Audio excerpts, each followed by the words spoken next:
Good evening students. आज हम बात करेंगे न्यू सोर्स ऑफ थ्रेट के 4th नंबर के फैक्टर की। फैक्टर है माइग्रेशन यानी कि पलायन। Students, large scale migration from south to north to seek a better life and job. कह रहा है कि अधिकतर जो लोग हैं वो पलायन कर जाते हैं। कहां? साउथ से नॉर्थ के अंदर, यानी कि साउथ से नॉर्थ के अंदर लोगों का पलायन हो रहा है। किस लिए? अच्छे जीवन के लिए और आनंद के लिए, यानी कि वहां पर अच्छा जीवन मिलता है, लोगों को आनंद मिलता है, इसलिए लोग जो साउथ हमारा वर्ल्ड है वहां से नॉर्थ वर्ल्ड की तरफ पलायन कर रहे हैं। ठीक है। नेक्स्ट है माइग्रेट्स, यानी कि पलायन क्या होता है?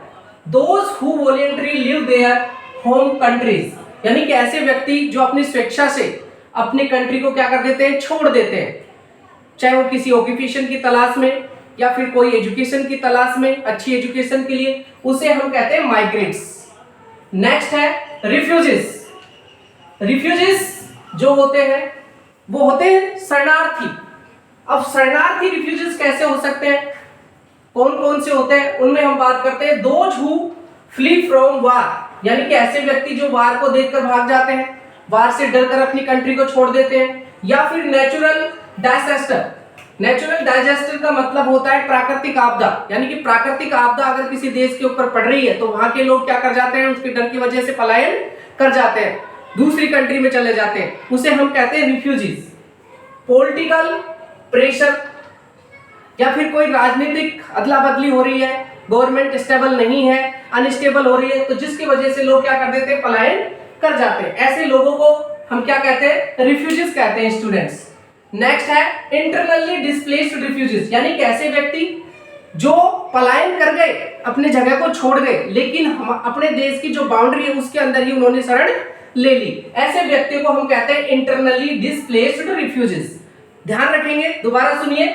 इंटरनली डिस्प्लेस्ड रिफ्यूजीज वो होते हैं जो किसी कारणवश या कोई भी प्रॉब्लम के कारण उन्होंने अपनी जगह को तो छोड़ दिया, माइग्रेट तो कर गए, लेकिन वो अपनी कंट्री के अंदर ही किसी न किसी बॉर्डर के ऊपर स्थापित हो जाते हैं।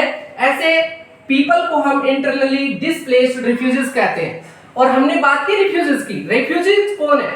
रिफ्यूजीज वो होते हैं जो किसी वार के डर से या फिर प्राकृतिक आपदाओं के डर से या पॉलिटिकल स्टेबल न होने के कारण वो क्या कर जाते हैं? एक कंट्री से दूसरी कंट्री में पलायन कर जाते हैं, उसे हम माइग्रेशन के नाम से भी जान सकते हैं। और रिफ्यूजीज होते हैं ऐसे लोग। क्या होते हैं स्टूडेंट? रिफ्यूजीज।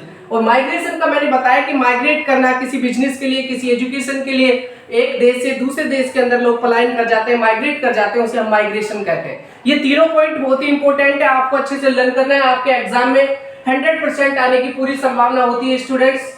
नेक्स्ट है people who have fled their homes out of remain with in the national border. ठीक है, अपने घर को छोड़कर नेशनल बॉर्डर जो हमारा राष्ट्रीय जो बॉर्डर है उसके आसपास ही अपने देश के अंदर ही दूसरी जगह वो रहने लग जाते हैं। ऐसे लोगों को हम इंटरनली डिस्प्लेस्ड रिफ्यूजीज के नाम से जानते हैं। स्टूडेंट्स, काफी अच्छी तरीके से मैंने सरल भाषा में, सिंपल लैंग्वेज में आपको समझा दिया है। तो ऐसी ही जो चीजें आएंगी वो इंपॉर्टेंट आएंगी और आने वाले टाइम के लिए आपके लिए बहुत ही महत्वपूर्ण हो सकती है। इसलिए पूर्व क्लासेस केटीपी में आपका बहुत बहुत धन्यवाद। Thank you, have a nice day.